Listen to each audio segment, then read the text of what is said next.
নান্দনিক কারুকার্য এবং স্থাপত্য শৈলী নিয়ে দাঁড়িয়ে আছে শঙ্করপাশা শাহী জামে মসজিদ।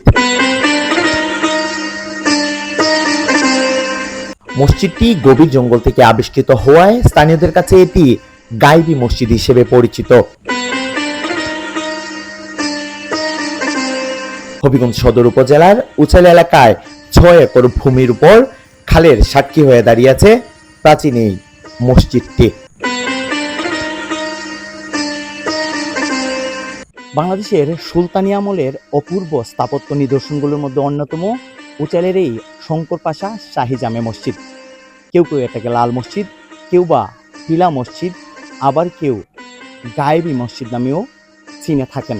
সুলতান আলাউদ্দিন হোসেন শাহের প্রশাসনিক কর্মকর্তা মজলিস আমিন ১৪৯৩ সালে হবিগঞ্জ উচাইল এলাকায় ৬ একর জমির উপর এ মসজিদটি নির্মাণ কাজ শুরু করেন। ১৫১৩ সালে গিয়ে শেষ হয় এর কাজ। সেই হিসেবে মসজিদের বয়স ৫০০ বছরেরও বেশি। সুলতান আলাউদ্দিন হোসেন শাহের প্রশাসনিক কর্মকর্তা মজলিস আমিন ১৪৯৩ সালে হবিগঞ্জের উচাইল এলাকায় ৬ একর জমির উপর এ মসজিদটি নির্মাণ কাজ শুরু করেন। ১৫১৩ সালে গিয়ে শেষ হয় এর কাজ। সেই হিসেবে মসজিদের বয়স ৫০০ বছরেরও বেশি।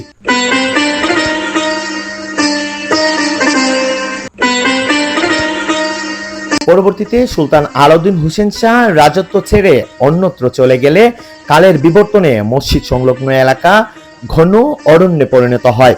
দীর্ঘ সময় পর এলাকায় জনবসতি গড়ে ওঠে। এ সময় জঙ্গল পরিষ্কার করে ফসলি জমি তৈরি করতে গিয়ে মসজিদটি আবিষ্কার হয়। গভীর জঙ্গল থেকে আবিষ্কৃত হয় স্থানীয়দের কাছে এটি গায়েবী মসজিদ হিসেবেও পরিচিত। মসজিদের পাশেই রয়েছে স্থপতি মজলিস আমিনের মাজার। ঐতিহাসিক এ মসজিদটি দেখতে দেশের বিভিন্ন স্থান থেকে পর্যটকরা এখানে ঘুরতে আসেন।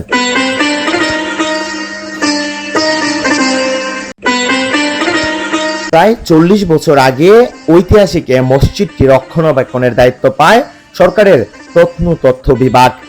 তবে জেলা প্রশাসনের উদ্যোগে একটি উঁচুকানা নির্মাণ ছাড়া দৃশ্যত মসজিদটির রক্ষণাবেক্ষণ ও উন্নয়নে কোনো কাজ চোখে পড়েনি স্থানীয়দের।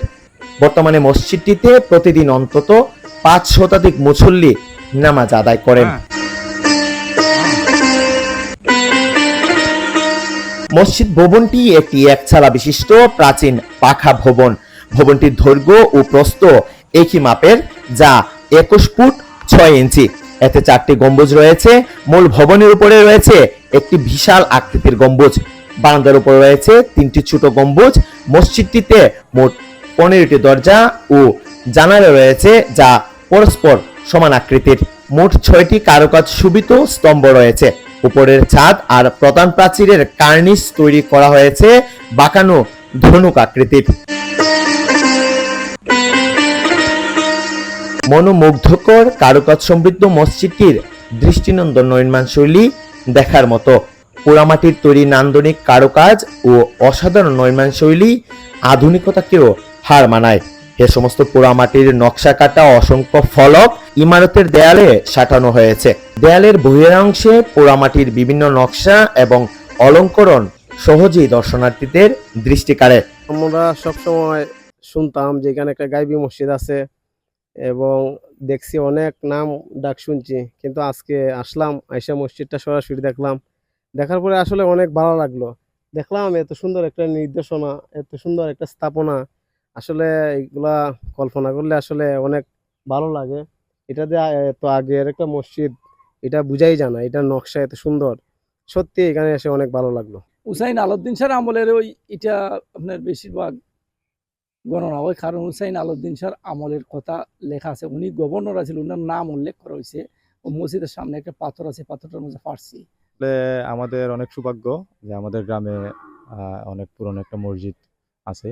আর এই মসজিদটা দেখার জন্য অনেক দূর দূরান্ত থেকে অনেক মানুষ আসে দেখতে, অনেকে নামাজ পড়ার জন্য আসে। বিশেষ করে শুক্রবারে অনেক মুসল্লি হয়। স্থানীয় মুসল্লির চেয়ে বাইরের মুসল্লি অনেক বেশি হয়। আর আমি ইনশাল্লাহ প্রতিনিয়ত এই মসজিদে নামাজ পড়ি। আসলে এই মসজিদে নামাজ পড়ার মধ্যে আসলে অন্যরকম একটা প্রশান্তি আসে। বাইরে আপনি যতটা গরম অনুভূতি করতেছেন, কিন্তু ভিতরে যখন যাবেন আপনি নামাজ পড়বেন ততটা গরম অনুভূতি হয় না। শঙ্কর পাশা শাহী মসজিদ পরিচালনা কমিটির নেতৃবৃন্দ জানান, হস্তান্তরের 40 বছরেও প্রত্নতত্ত্ব বিভাগ চোখে পড়ার মতো কোনো উন্নয়ন করেনি। আবার ব্যক্তিগত উন্নয়নেও বিধিনিষেধ রয়েছে সরকারের।